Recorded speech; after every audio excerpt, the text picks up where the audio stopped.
এই মধ্যাহ্ন বেলায় শ্রী নিতাই গৌর সীতানাথের চরণ প্রান্তে বসে এই উৎসবের আয়োজন। আমরা সেই লীলা কথাই আস্বাদন করব যা ঘটেছিল সম্ভবত 1416 খ্রিস্টাব্দ নাগাদ। 500 বছরের আরো কিছু বেশি বছর আগে। আজও ঘটছে ত্রিকাল সত্য লীলা, কিন্তু এই লীলা অনুষ্ঠিত হয়েছিল ভগবতী ভাগীরথীর কূলে, শ্রীপাঠ পানিহাটিতে শ্রী খড়দহ ধামের অনতি দূরে। শ্রীল কৃষ্ণদাস কবিরাজ গোস্বামী চরণ চৈতন্য চরিতামৃতে অন্তলীলার 6ষ্ঠ পরিচ্ছেদে এই লীলার বর্ণনা দিয়েছেন। কৃপা গুণৈর্য সুগৃহান্ধকূপাৎ উদ্ধৃত্য ভঙ্গা রঘুনাথ দাসম। শ্রী রঘুনাথ দাস গোসাই পাদ মহাপ্রভুর সম্পন্ন ভক্তগণের ভিতরে একতম, বলতে গেলে রাজার পুত্র, বিশাল জমিদারি, স্থাবর অস্থাবর কয়েকটা জেলার মালিক, কত যে সম্পত্তি তার কোনো ঠিকানাই নাই। এত বিশাল জমিদারি। সপ্তগ্রাম মুলুক বলে সেকালের দিনে বিশাল জমিদারি ছিল।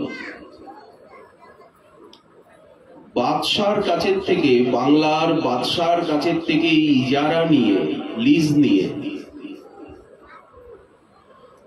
এই জমিদারি তারা প্রাপ্ত হয়েছিলেন। কায়স্থ ক্ষত্রিয়। সেকালের দিনে এই মুলুকের যে বাৎসরিক ট্যাক্স 20 লক্ষ টাকা, 20 লক্ষ সুবর্ণ মুদ্রা, সেকালের দিনে স্বর্ণ মুদ্রা, 20 লক্ষ টাকা ট্যাক্স কালেক্ট হতো, কর সংগ্রহ করতেন। আজ থেকে 500 বছর আগে 20 লক্ষ টাকা বর্তমানে 20 কোটিরও বেশি সোনার টাকা। তার মধ্যে 12 লাখ স্বর্ণ মুদ্রা নবাবকে দিতে হতো,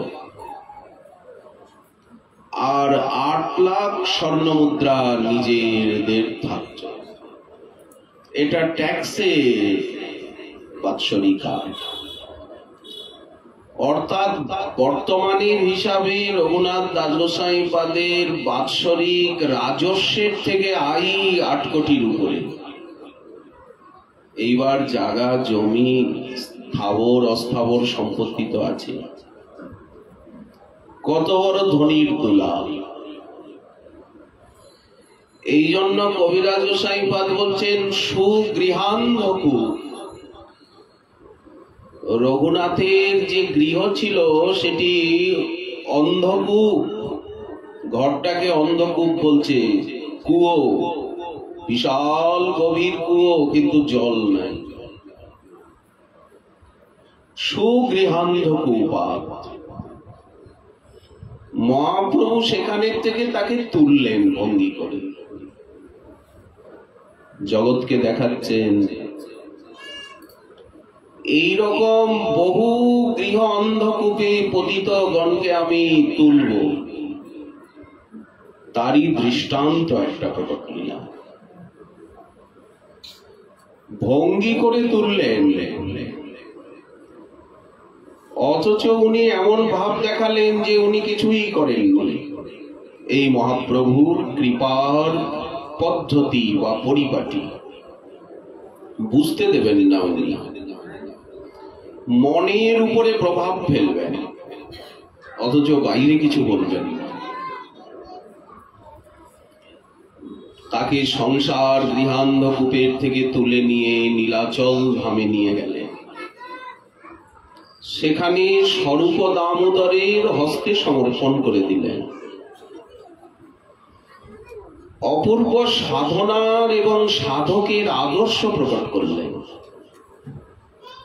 অন্তরঙ্গং বিদধে, নিজের অন্তরঙ্গ সেবক করলেন। সেই শ্রীকৃষ্ণ চৈতন্য মহাপ্রভুর চরণে আমরা প্রপন্ন হই। এই মঙ্গলাচরণ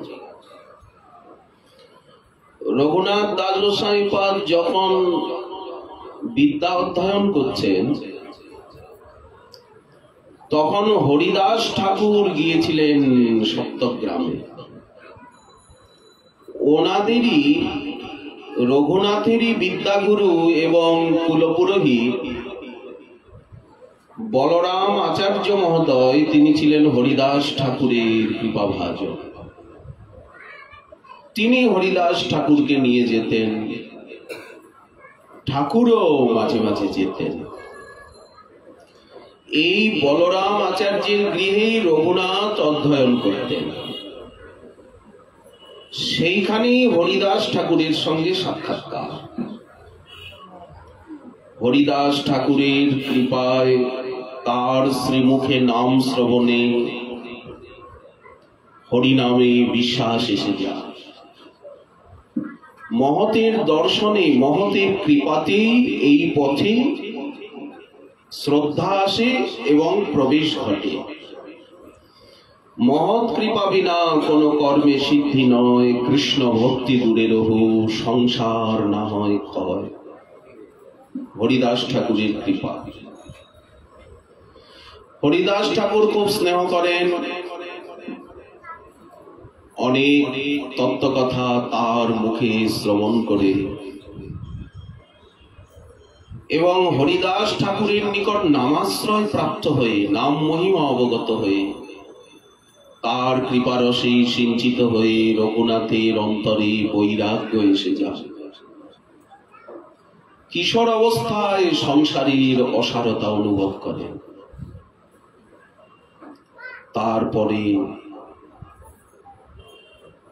উনি অদ্বৈত প্রভুর শিষ্য যদুনন্দন আচার্যের কাছের থেকে কৃষ্ণ মন্ত্রে দীক্ষিত হন। রঘুনাথ দাস গোস্বামী পাদ অদ্বৈত প্রভুর প্রশিষ্য, শিষ্যের শিষ্য, সে কথা উনি লিখেছেন। চৈতন্য চরিতামৃতও আছে। এর মধ্যে হরিনাম করেন, কৃষ্ণ মন্ত্র জপ করেন, কিচ্ছু ভালো লাগে না। সংসারকে অসার বলে মনে হয়। বাবা জ্যাঠা সবসময় বিষয় বৈভব, রাজকীয় কার্য নিয়ে ব্যস্ত। রঘুনাথ এসবে মাথা ঘামান না, নিজের পড়াশোনা সাধন ভজন নিয়ে থাকেন। শ্রীমন মহাপ্রভু নিতাই চাঁদের কারুণ্য দয়ার কথা শুনতে পান। ইচ্ছা হয় মহাপ্রভুর দর্শনে নবদ্বীপে যাবেন। হঠাৎ শুনতে পান যে শ্রীমন মহাপ্রভু সন্ন্যাস নিয়েছেন,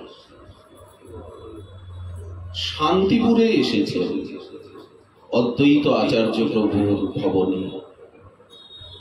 রঘুনাথ আর স্থির থাকতে পারেন না। পিতামাতার অনুমতি নিয়ে শান্তিপুরে ছুটে আসেন। অদ্বৈত প্রভুর পরিচিত, সবাই খুব স্নেহ করেন। রঘুনাথ মহাপ্রভুর চরণে নিপতিত হন। 10 দিন সে যাত্রায় প্রভু শান্তিপুরে ছিলেন। রঘুনাথ প্রকাশ্যেই প্রভুকে বলেন যে আমিও আপনার সঙ্গে যাব, আমার ঘরদোর ভালো লাগে না, আমিও আপনার অনুগামী হব। মহাপ্রভু বললেন, না না না, এটা সম্ভব নয়। ঘরে যাও রঘুনাথ, এই প্রথম উপদেশ, প্রথম সাক্ষাৎকার শান্তিপুরে। ঘরে যাও রঘুনাথ, না হও বাতুল, ব্যাকুল হইও না। ক্রমে ক্রমে পাই জীব ভবসিন্ধু কুল। একদিনে কিছু হয় না, ধীরে ধীরে ধীরে ধীরে। মর্কট বৈরাগ্য কভু না করো লোক দেখাইয়া। বানরের যেমন কিছুই নাই, ছাদে ছাদে গাছে গাছে থাকে, কিন্তু ভিতরে তো আছে। বাইরে সাজ পোশাকের ত্যাগ বৈরাগ্য করো না, ভিতরটাকে পরিপক্ক করো, নির্মল করো।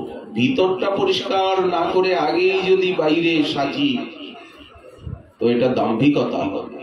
মহাপ্রভু এটা চান না। অন্তরে বৈরাগ্য করো, কিন্তু মুখে প্রকাশ করো না, ব্যবহারে। আমরা যদি মুখে কথায় কথায় বলি সংসার অসার, কিছু নাই, ভালো লাগে না, ভালো লাগছে না, লোকে বলবে মাথা গোলমাল হয়েছে, পাগল, মস্তিষ্ক বিকৃতি। এইভাবে বলার নিয়মও না। প্রসাদ পেতে বসে যদি বলি ভালো লাগে না, কিছুই ভালো লাগছে না, খেতে ইচ্ছে করছে না, তো অন্যের দুঃখ হয় কিনা, যে রান্না করলো, যে পরিবেশন করলো। এখন আমি পতি যদি পত্নীকে বলি সংসারে কিছু নাই, অসার, ভালো লাগে না, তখন পত্নী বলবেন তুমি আমায় ভালোবাসো না, তো সংসারটা থাকবে কি, টিকবে? অন্তরে বৈরাগ্য করো।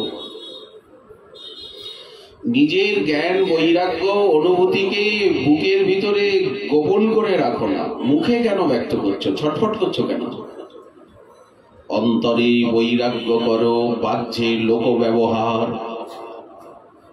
অচিরাতে কৃষ্ণতমা করিবেন উদ্ধার। মহাপ্রভু বললেন, দেখো আমি বৃন্দাবন ধামে যাব, সেখানের থেকে যখন আমি নীলাচলে আসব, তখন তুমি আমার কাছে এসো। কি করে আমি আপনার কাছে যাব? মাতা পিতা আমাকে ছাড়ে না, অনেক কষ্টে এসেছি। মহাপ্রভু বলেন কোনো চিন্তা নেই, সেই সময় কোন কৃষ্ণ ছল সুযোগ এনে দেবে। মহাপ্রভু নীলাচলে গেলেন, আবার এলেন 1513 খ্রিস্টাব্দ নাগাদ। তৃতীয়বার উনি গৌড় দেশ হয়ে বৃন্দাবনে যাবে। তো সে যাত্রায়ও প্রভু শান্তিপুরে ছিলেন, পানিহাটি হয়ে এসে রঘুনাথ মিলিত হয়েছিলেন, একই কথা। প্রভু সে যাত্রায় রামকেলি হয়ে পুনরায় কানাইয়ের নাটশালা হয়ে নীলাচলে ফিরে গেলেন। 1515 খ্রিস্টাব্দে শ্রী বৃন্দাবন ধাম দর্শনে গেলেন ঝাড়িখণ্ড পথে। সেখানের থেকে নীলাচলে এলেন। রঘুনাথ যখন জানতে পারলেন প্রভু নীলাচলে এসেছেন, তখন ওনার ইচ্ছা হলো যে আমিও প্রভুর চরণে যাব। 1516 খ্রিস্টাব্দ নাগাদ রঘুনাথ বড় ব্যাকুল হয়ে পড়লেন, বারবার পালিয়ে যান। সেবক প্রহরী তারা ধরে ধরে ধরে ধরে আনে।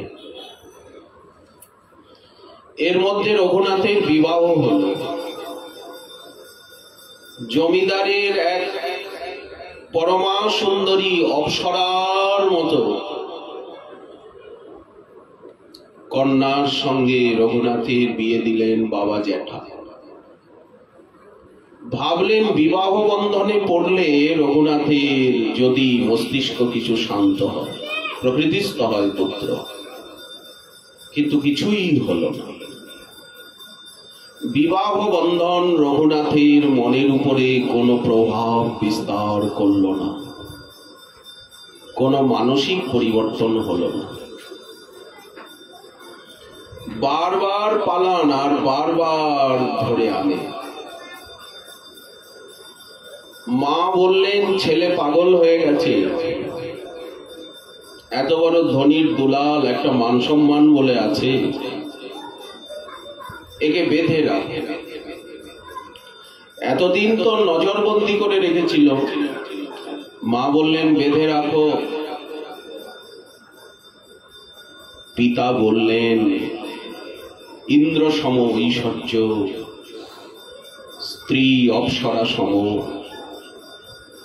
এসব বাধিতে নারিলে যার মন। জগতে অর্থ সম্মান সম্পত্তি মানুষকে বেঁধে রাখে, কিন্তু একে যখন অর্থ দিয়ে, পদ দিয়ে, সম্মান সম্পত্তি, সুন্দরী দিয়েও একে বাঁধতে পারলাম না।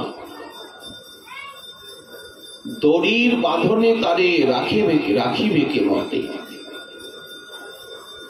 দড়ি দিয়ে বেঁধে ঘরে বদ্ধ করে একে রাখা যায়? দড়ির বাঁধনে তারে রাখিবে কে মতে। জন্মদাতা পিতা নারে প্রারব্ধ খণ্ডাইতে। পিতা বলছেন আমি জন্ম দিয়েছি ঠিকই, কিন্তু এর ভাগ্যটা তো দিইনি। আমাদের দুই ভাইয়ের একমাত্র ছেলে, এর কপালে বিষয় ভোগ নেই। তার একটা কারণ আছে, শোনো। চৈতন্য চন্দ্রের কৃপা হইয়াছে ইহারে। ওই যে হরিদাস ঠাকুরের কৃপা, মহাপ্রভুর কৃপা, এই কৃপাতেই এইরকম একটা মনোভাব হয়। এইরকম মনোভাব যারা যারা লাভ করেছেন সেটা কৃপারই ফল। মানসিক উদাসীনতা, নির্লিপ্ততা। চৈতন্য চন্দ্রের কৃপা হইয়াছে ইহারে। চৈতন্য চন্দ্রের বাতুল কে রাখিতে পারে? পিতা কি করবে? এর মধ্যে রঘুনাথ শুনতে পেলেন যে মহাপ্রভুর আদেশে শ্রী নিতাই চাঁদ নাম প্রেম প্রচারের জন্য পানিহাটিতে এসেছে। কয়েক মাস পানিহাটিতে নিতাই চাঁদ সে যাত্রায় ছিলেন। মহাপ্রভু যে আদেশ করলেন, শ্রীপাদ আমি বিশ্বম্ভর নাম ধরি, আমার নামকে সার্থক তোমাকে করতে হবে। নাম সার্থক হয় যদি প্রেমে বিশ্ব ভরি। বিরলে নিতাই লইয়া হাতে ধরি বসাইয়া, মধুর কথা কহেন ধীরে ধীরে। জীবেরে সদয় হইয়া হরিনাম লওয়াও গিয়া। যাও নিতাই সুরধ্বনি তীরে। এখানে সিন্ধু তীরে থাকলে হবে না, তুমিও রহিবে যদি মুনি ধর্ম করি। আপন উদ্দাম ভাব সব পরিহরি। তবেই মূর্খনি যত পতিত সংসার। বল দেখি আর কে বা করিবে উদ্ধার। কৃষ্ণ প্রেম দাতা তুমি, তুমি সম্মরিলে। বল অবতার কি নিমিত্ত করিলে। এতেকে আমার বাক্য সত্য যদি চাও, অবিলম্বে গৌর দেশ প্রতি যাও। নিতাই চাঁদকে পাঠিয়ে দিচ্ছেন মহাপ্রভু, সঙ্গে কিছু পার্শ্বদ দিচ্ছেন। গৌরাঙ্গের আদেশ পাইয়া নিতাই চলিল ধাইয়া শ্রী গৌরমণ্ডল পানে। কে কোথায় পাতকি আছো? মহাপ্রভু বলেছেন হরিনাম দিতে হবে, প্রেম দিতে হবে সকলকে অবিচারে। গজেন্দ্র গমনে যায় সকরুণ দিঠে চায়। পদভরে মহিটল মলরে। গতি মত্ত সিংহ যিনি কম্পমান মেদিনী। হেরিয়া পাষণ্ডিগণ ব্যাকুলরে। সঙ্গে ভাই অভিরাম গৌরী দাস গুণধাম, কীর্তন বিহার কুতূহলে দ্বাদশ গোপাল উপগোপাল সব ব্রজেরই সখা। রামাই সুন্দর আনন্দ বাসু আদি ভক্তবৃন্দ সতত কীর্তন রসে ভোলা। নিতাই চাঁদ কীর্তন রঙ্গে প্রমত্ত হয়ে পানিহাটি গ্রামে আসি গঙ্গার কূলে। গঙ্গা তীরে পরকাশী রাঘব পণ্ডিত শোনে মেলা। সংকীর্তন হচ্ছে, আনন্দ উৎসব হচ্ছে কয়েক মাস পানিহাটিতে। সকলকে হরিনাম দিচ্ছেন, প্রেম দিচ্ছেন। এই কথা জেনে রঘুনাথ বড় অস্থির হয়ে পড়লেন। মাতা পিতার কাছে অনুমতি চাইলেন যে আমি পানিহাটিতে শ্রীপাদ নিত্যানন্দ সুন্দর এসেছেন, দর্শনে যেতে চাই, আমাকে আদেশ করো, তা নাহলে আমার প্রাণ চলে যাবে। রঘুনাথের আকুলতা দেখে পিতা আদেশ করলেন, সঙ্গে অনেক সেবক দিলেন, টাকা পয়সা দিলেন সেবা শুশ্রূষার জন্য। বললেন যাও দেখা করে এসো। কিন্তু একা ছাড়লেন না, অনেক সেবক দেহরক্ষী দিয়ে পাঠালেন। রঘুনাথ এসেছেন, দেখছেন পূর্বাহ্ন বেলা। নিতাই চাঁদ গঙ্গায় স্নান করে, ওই ঘাটটাই নিতাই চাঁদের পছন্দ, কারণ মহাপ্রভু ওই ঘাটে এসে স্নান করেছিলেন পানিহাটিতে। মহাপ্রভু যখন বৃন্দাবন যাত্রার ছলে রাঘব ভবনে আসেন পানিহাটিতে, তখন ওই ঘাটে স্নান করেছেন, ওইখানে বসে গঙ্গার শোভা দেখেছেন। নিকটেই রাঘব ভবন। নিতাই চাঁদ সেই স্মৃতি মুখে নিয়ে ওই ঘাটেই স্নান করেন, ওই বটবৃক্ষ মূলেই বসে আছেন। চারিদিকে অগণিত পরিকর। রঘুনাথ দূরের থেকে দর্শন করছেন প্রভু বসি গঙ্গা তীরে বটবৃক্ষ মূলে। কেমন বসি আছেন যেন কোটি সূর্যোদয় করে। অঙ্গের এত ছটা, এত রূপলাবণ্য, আনন্দ ধাম শ্রী নিত্যানন্দ রামে, যেন মনে হচ্ছে কত সূর্যের উদয় হয়েছে। কোটি সূর্যোজ্জ্বল, কোটি চন্দ্র সুশীতল তনু। নিচে উপরে দেখছেন কত সেবক, ভক্তগণ, লোকজন, সব বৈষ্ণব। দূরের থেকে রঘুনাথ দণ্ডবোধ করেছেন, কাছে যেতে সাহস হচ্ছে না। প্রভুর প্রভাব দেখে রঘুনাথ বিস্মিত। আমিও তো এত বড় জমিদারের ছেলে, ধনী, কিন্তু এত লোকজন, ঐশ্বর্য, এত রূপলাবণ্য প্রভাব, এই ঐশ্বরিক শক্তি। একজন রঘুনাথকে চিনতে পেরেছে সেই ভক্তগণের মধ্যে। তিনি নিতাই চাঁদের কাছে গিয়ে বলছেন, প্রভু, হিরণ্য গোবর্ধন মজুমদারের পুত্র রঘুনাথ এসেছেন আপনার দর্শনে। রঘুনাথ, রঘুনাথ নাম শুনেই প্রভু চমকে উঠলেন। রঘুনাথ কে? বললেন এই জমিদারের পুত্র। সঙ্গে সঙ্গে নিতাই চাঁদ ওখানের থেকেই ডাকছেন, রে রে, আসো আসো, আয় আয় চোরা, এতদিনে দিলি দর্শন। নিতাই চাঁদ চোরা চোরা, চোর চোর বলে সম্বোধন করছেন। জমিদারির অমন সত্যসন্ধ সত্যনিষ্ঠ পুত্রকে এত আবার অপরিচিত। অপরিচিত নয়, শান্তিপুরে তো নিতাই চাঁদ ছিলেন। চোর বলছেন, আয় আয় চোরা, দিলি দর্শন। রে রে চোরা, আয় আয় দিলি দর্শন। এই বলে নিতাই চাঁদ ডাকছেন, আজকে তোমায় দণ্ড দেব, নিকটে না আইস চোরা, তুমি ভাগো দূরে দূরে, তুমি কাছে আসো না, দূরে দূরে দূরে দূরে। আজি লাভ পাইয়াছি দণ্ডিমু তোমারে, তোমায় দণ্ড দেব। কৌতুকী নিকটে আসছেন না রঘুনাথ, ভয় পাচ্ছেন। প্রভু তাকে বারবার আহ্বান করায়, নিকটে গিয়ে সাষ্টাঙ্গে দণ্ডবত প্রণাম করলেন। যেই প্রণাম করেছেন, নিতাই চাঁদ উঠে দাঁড়িয়ে রঘুনাথের মাথায় চরণ দিয়ে দিলেন।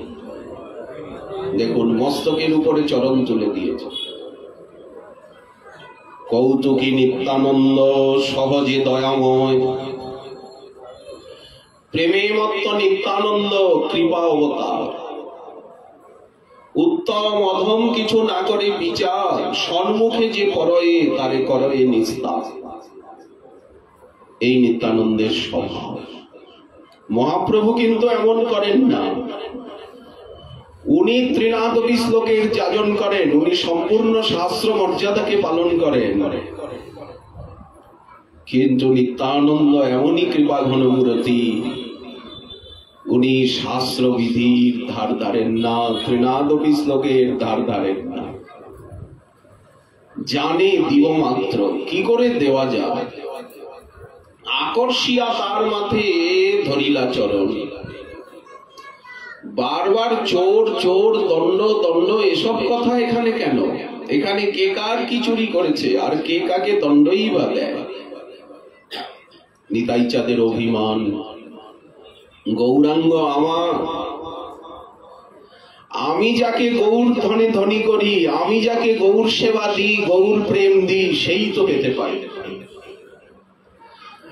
আমাকে অনাদর করে বা আমার অনুমতি না নিয়ে, আমার কাছে না এসে, আমার সঙ্গে সম্পর্ক স্থাপন না করে আর সোজাসুজি তুমি গৌর চরণ পেতে চাও। ঘোড়া ডিঙিয়ে ঘাস খাওয়ার মতো। আমার চরণে শরণ না নিয়ে, আমার আনুগত্য না নিয়ে, আমার অনুমতি না নিয়ে তুমি আমার না হয়ে সোজাসুজি মহাপ্রভুর চরণ চাও, গৌর সেবা চাও। এটা উচিত নয়,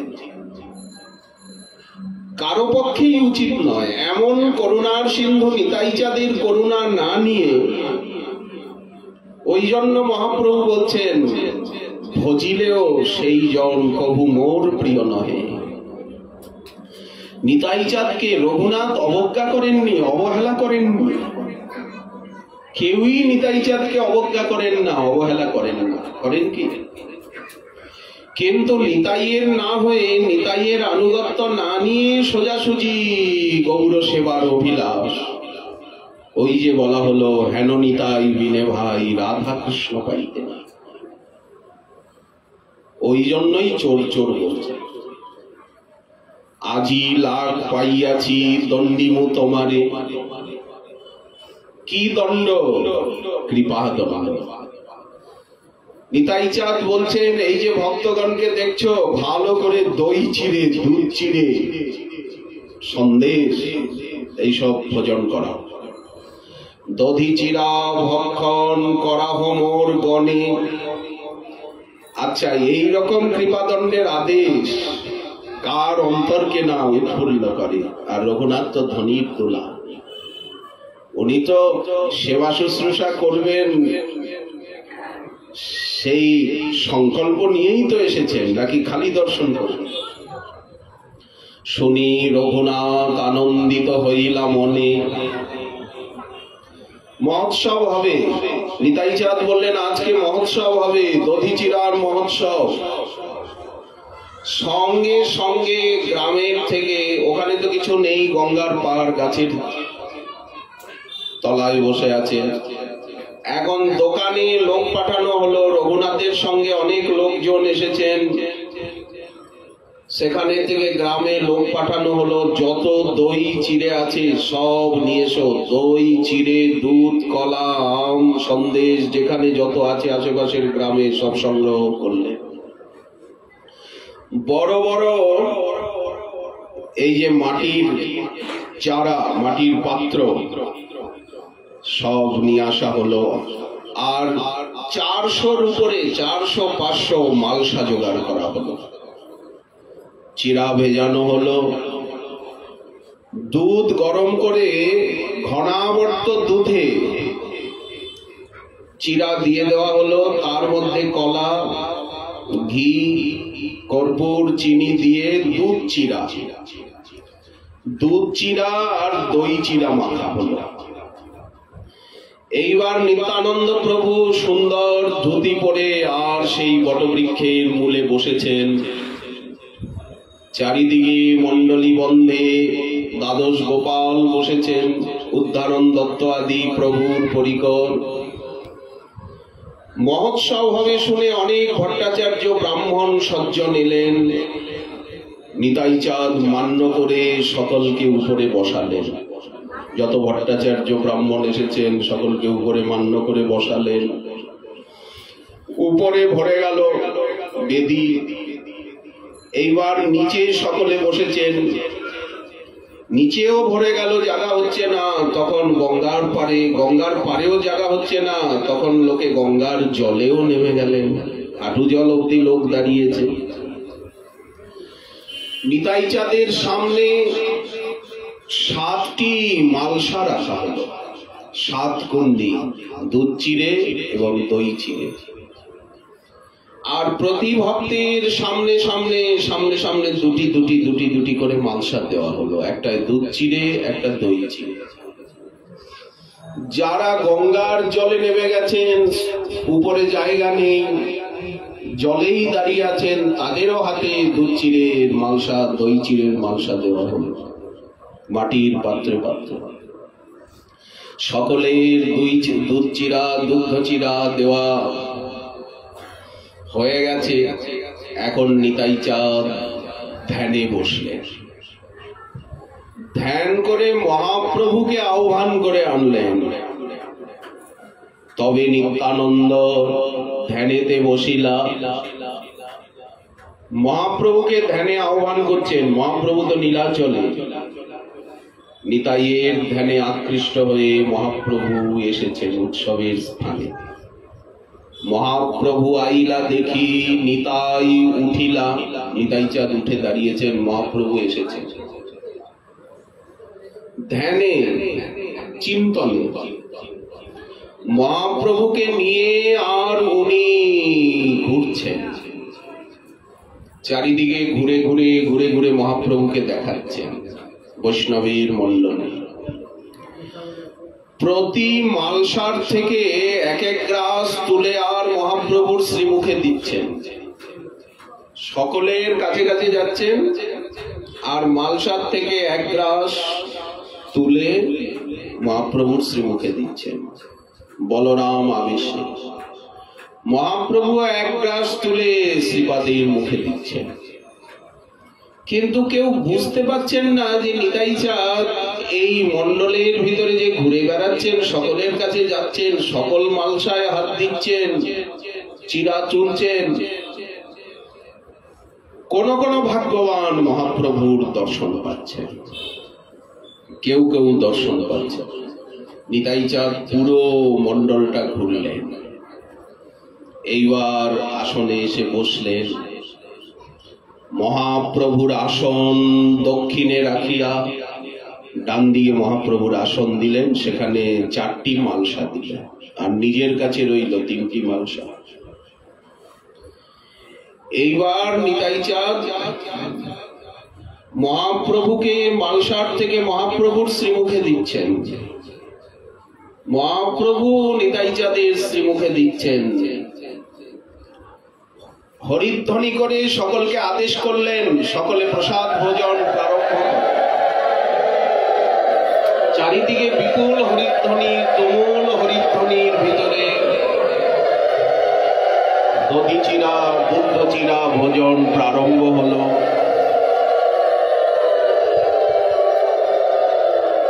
এই যে রামদাস, সুন্দরানন্দ, রামাই, জগদীশ, হর কৃষ্ণ দাস, কমলাকর, পিপ্পলাই, পরমেশ্বরী দাস, ধনঞ্জয়, উদ্ধারণ দত্ত আদি পরিকর, এরা সব ব্রজের সখা।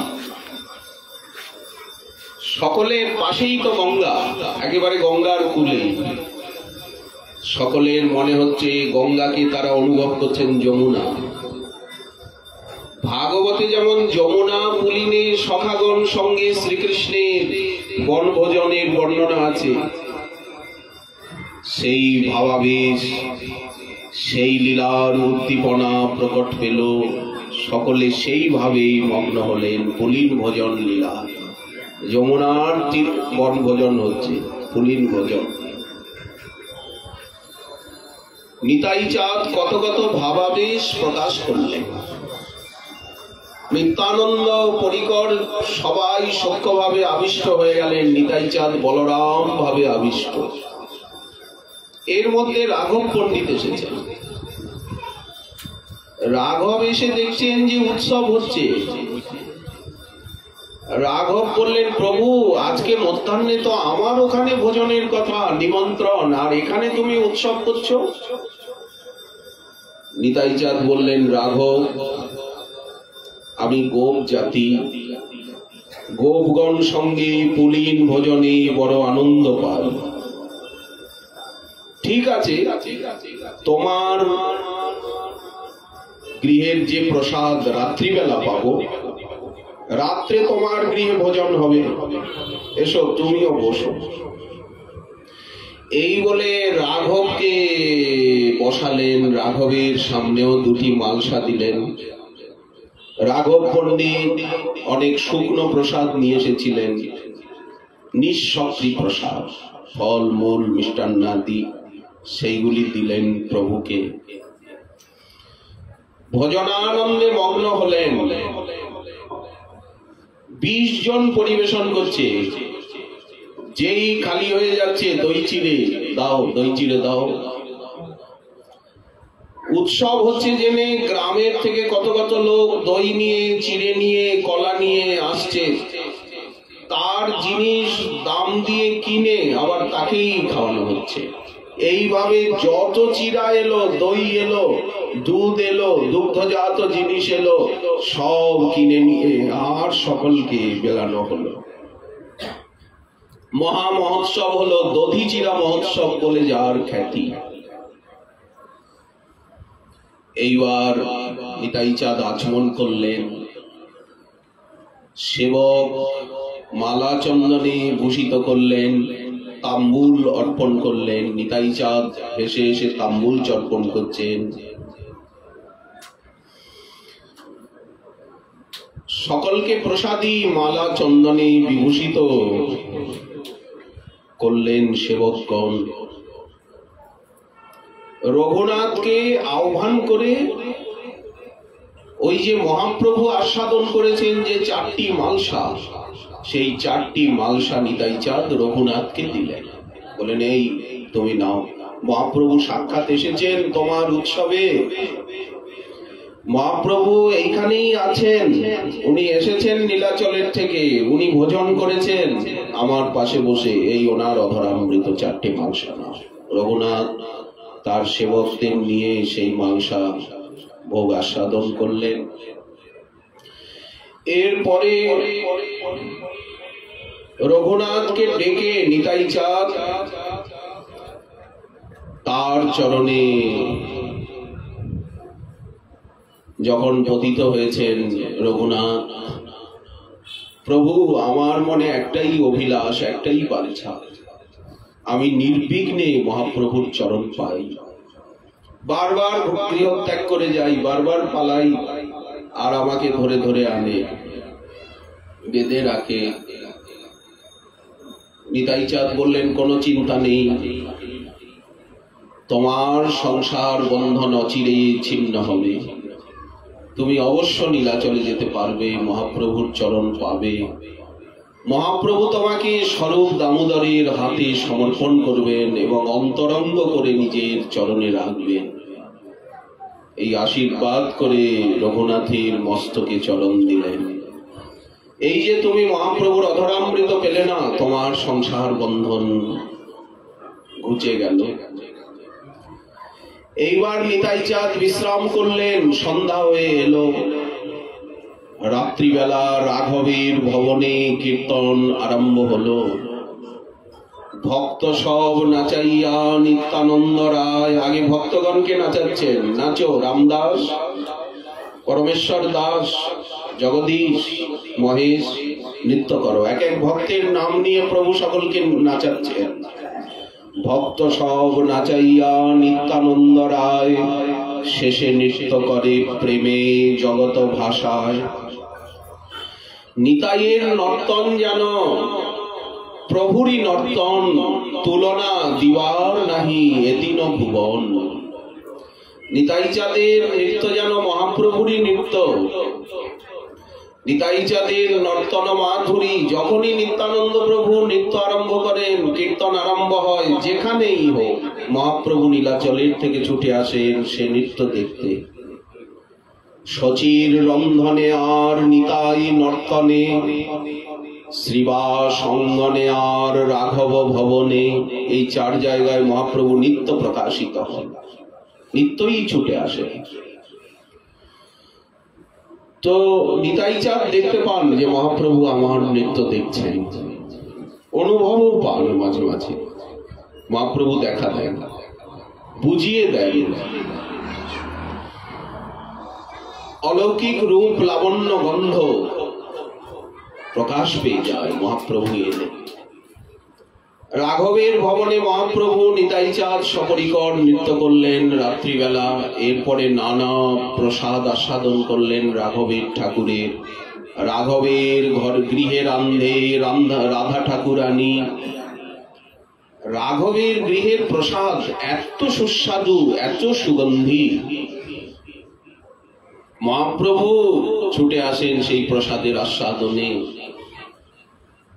সেই রাত্রেও রঘুনাথ সেখানে ছিলেন। নিতাই চাঁদ মহাপ্রভু প্রসাদ অবশেষ আস্বাদন করলেন। সকালবেলা নিতাই চাঁদ আবার গঙ্গায় স্নান করে আবার সেই বটবৃক্ষ মূলে বসেছেন সমস্ত সেবকগণকে নিয়ে। রঘুনাথ এসে দণ্ডবোধ করলেন, রাঘব পণ্ডিতকে বললেন যে আমি নিতাই চাঁদের চরণ অর্চনা করতে চাই, এখন কিছু বলবেন না। আমি 100 স্বর্ণমুদ্রা কি 200 স্বর্ণমুদ্রা আর 7 তোলা সোনা রাঘবের সঙ্গে যুক্তি করে আর নিতাই চাঁদের ভান্ডারীর হাতে দিলেন। দেখুন রঘুনাথ কত বড় ধনী। 200 স্বর্ণমুদ্রা আর 7 তোলা সোনা নিতাই চাঁদের সেবকের হাতে দিলেন। ভান্ডারী যে বললেন এখন কিছু বলবেন না, প্রভু যখন গৃহে যাবেন তখন বলবেন। নিতাই চাঁদ যথেষ্ট কৃপাশীর্বাদ করে রঘুনাথকে বললেন, তুমি গৃহে যাও, তোমার কোনো বন্ধন নেই, অবশ্য সুযোগ উপস্থিত হবে, তুমি মহাপ্রভুর চরণ পাবে, মহাপ্রভু তোমায় শ্রীচরণে রাখবেন, স্বরূপের হাতে সমর্পণ করবেন, তুমি অন্তরঙ্গ ভক্ত হবে। তা রাঘবের সঙ্গে রাঘব ভবনে এসে রঘুনাথ বললেন, নিত্যানন্দ প্রভুর সঙ্গে যত সেবক কীর্তনিয়া ভক্ত রয়েছেন আমি সকলকে কিছু দক্ষিণা দেব, স্বর্ণমুদ্রা, যার যেমন মর্যাদা, 2টি 3টি 4টি 5টি 10টি 12টি 15টি, যাকে যে যতটুকু স্বর্ণমুদ্রা দেওয়া উচিত আপনি একটা তালিকা করুন। আপনি তালিকা করুন, নাম, সকলকে স্বর্ণমুদ্রা দিন। আর এই সোনা আছে, এই এত তোলা, 3 তোলা না 4 তোলা সোনা বললেন, এইটাও। এইভাবে সকলকে রঘুনাথ স্বর্ণমুদ্রা দিয়ে, স্বর্ণ দিয়ে, রাঘবাদী সকলকে পূজা করলেন, সম্মান করলেন। তারপরে ফিরে এলেন নিজের বাড়িতে। বাড়িতে এসে আর উনি ভিতর বাহিরে যান না, দুর্গা মণ্ডপে সর্বদা দেবী মণ্ডপে, আর ঘরে যাবে। এরপরেই রঘুনাথ গৃহত্যাগ করে 12 দিন হেঁটে হেঁটে হেঁটে হেঁটে হেঁটে হেঁটে হেঁটে হেঁটে আর নীলাচল ধামে গিয়ে উপস্থিত হলেন। শ্রী চৈতন্য কৃপা হইতে রঘুনাথ দাস চিতে পরম বৈরাগ্য উপজিল। দ্বারা গৃহ সম্পদ নিজ রাজ্য অধিপদ মলপ্রায় সকলি ত্যাজিল। যবেরূপ সনাতন ব্রজে গেলা 2 জন শুনইতে রঘুনাথ দাস। ইন্দ্র সমসুখ যার নিজ রাজ্য অধিকার ছাড়িয়া চলিলা প্রভু পাশ। উঠি রাত্রি নিশা ভাগে জানিবা প্রহরী জাগে। পথ ছাড়ি বিপথে চলিলা মনদ বেগে সদা ধায়। ক্ষুধা তৃষ্ণা নাহি ভাই দিবানিশি কিছু না জানিলা। 12 দিনের পথ যাইয়া 3 সন্ধ্যা অন্ন খাইলা। 12 দিন 1 মাস লাগে। ওখানের থেকে নীলাচলে হেঁটে যেতে 1 মাস লাগে। ঊর্ধ্বশ্বাসে 30 মাইল 40 মাইল হেঁটে হেঁটে হেঁটে হেঁটে এক এক দিনে মাত্র 3 দিন অন্ন খেয়েছেন, বাকি সব উপবাস। এই উত্তরীলা নীলাচলপুরে দূরে দেখি শ্রীমন্দির নয়নে গলয়ে নীল। হাচৈতন্য ডাকে উচ্চেশ্বরে পুরশ্চর্যা কৃষ্ণ নামে গেলা শ্রী পুরুষোত্তমে। গৌরাঙ্গের পদযুগ সেবে গৌরাঙ্গ দয়াল হইয়া রাধা কৃষ্ণ নাম দিয়া গোবর্ধন শিলা গুঞ্জাহারে। ব্রজবনে গোবর্ধনে রাধিকার শ্রীচরণে সমর্পণ করিলা তাহারে। রঘুনাথকে নিজের বক্ষস্থিত গিরিধারী এবং গুঞ্জামালা দিলেন। রঘুনাথ, এই শিলা কৃষ্ণের বিগ্রহ, এর সেবা কর তুমি করিয়া আগ্রহ। এই শিলার কর তুমি সাত্বিক সেবন, অচিরাতে পাবে কৃষ্ণ পদে প্রেমধন। 2 দিগে 2 পত্র মধ্যে কোমল মঞ্জরি। এই মতো অষ্টমঞ্জরি তুমি দিবে শ্রদ্ধা করি। এই সেবা 16টি বছর মহাপ্রভুর চরণে ছিলেন। 1533 খ্রিস্টাব্দে গৌরলীলা সংগোপন, মহাপ্রভুর অন্তর্ধান লীলা। এরপরে স্বরূপ দামোদরের অন্তর্ধান। গৌরাঙ্গের অগচরে আর গৌর শূন্য স্বরূপ দামোদর শূন্য নীলাচলে থাকতে পারলেন। প্রবল বিরহ, হৃদয় দগ্ধ হতে লাগলো। গৌরাঙ্গের অগচরে নিজকে ছিলে করে বিরহে ব্যাকুল ব্রজে আইলা। দেহত্যাগ করি মনে গেলা গিরি গোবর্ধনে। 2 গোসাই তাহারে দেখিলা, ধরিরূপ সনাতন রাখিল তার জীবন। দেহত্যাগ করিতে না দিলা, 2 গোসাইর আজ্ঞা পাইয়া রাধা কুণ্ড তটে গিয়া বাস করি নিয়ম করিলা। ছেঁড়া কম্বল পরিধান, বনফল গব্য খান, অন্নাদিক না করে নাহার। 3 সন্ধ্যা স্নান করি, শ্রবণ স্মরণ কীর্তন করি, রাধাপদ ভজন যাহার। 56 দণ্ড রাত্রি দিনে রাধা কৃষ্ণ গুণগানে নাম গানে। স্মরণেতে সদাই গোয়ায় 4 দণ্ড সুতি থাকে। স্বপ্নে রাধা কৃষ্ণ দেখে, 1 তিল ব্যর্থ নাহি যায়। শ্রীচৈতন্যের পদাম্বুজে রাখে মনভৃঙ্গ রাজে। স্বরূপেরে সতত ধেয়ায় অভেদ শ্রী রূপসনে। গতিজার সনাতনে ভট্ট যুগ প্রিয় মহাশয়। শ্রীরূপের গঞ্জত তার পদে আশ্রিত। অত্যন্ত বাৎসল্য যার জীবে, সেই আর্তনাদ করি কাদি বলে হরি হরি।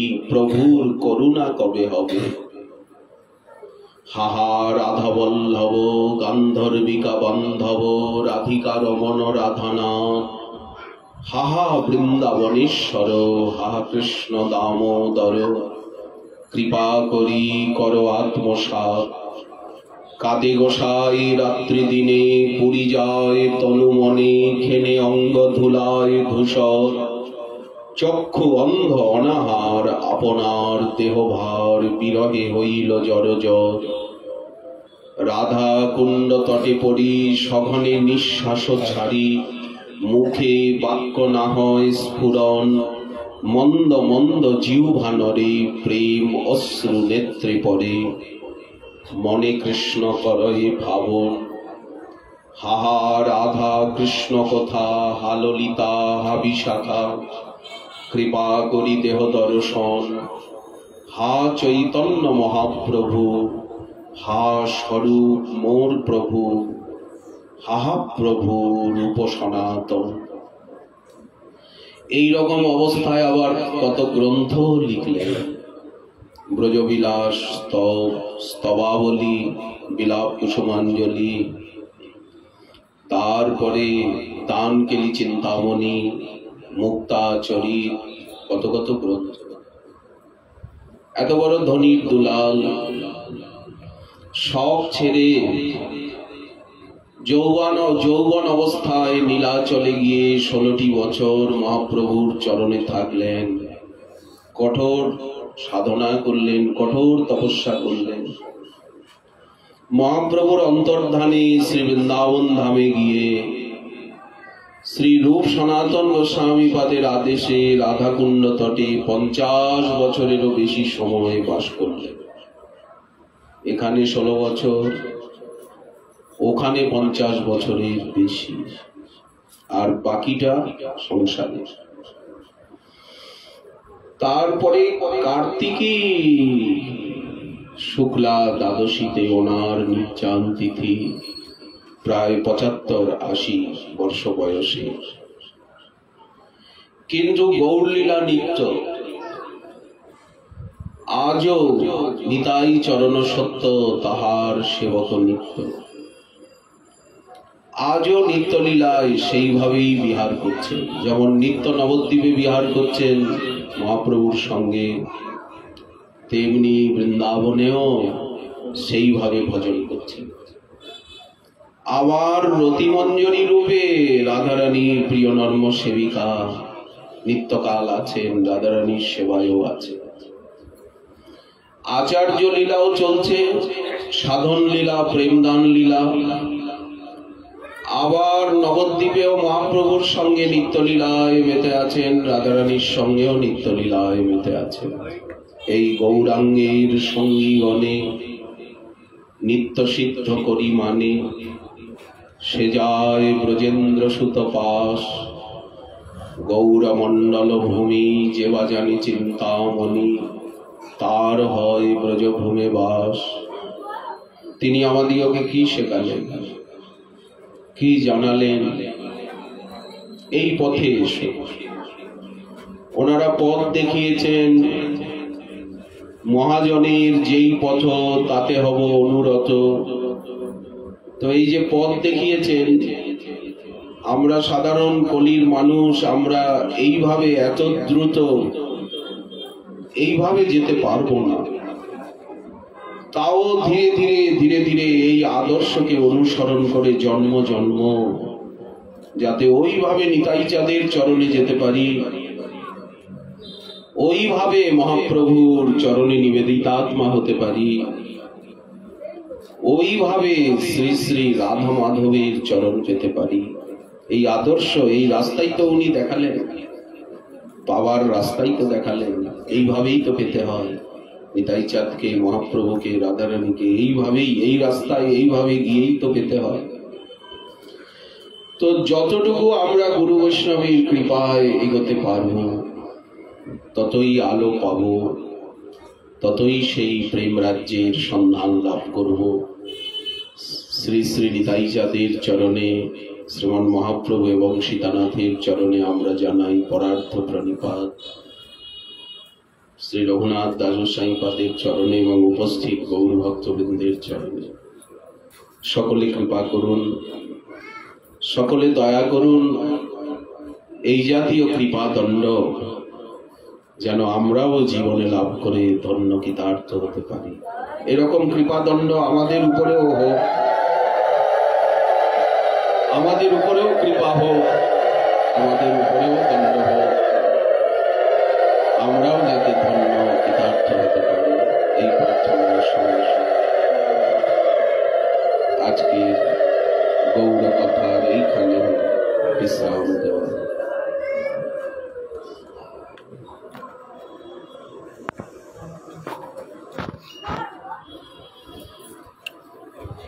Good job.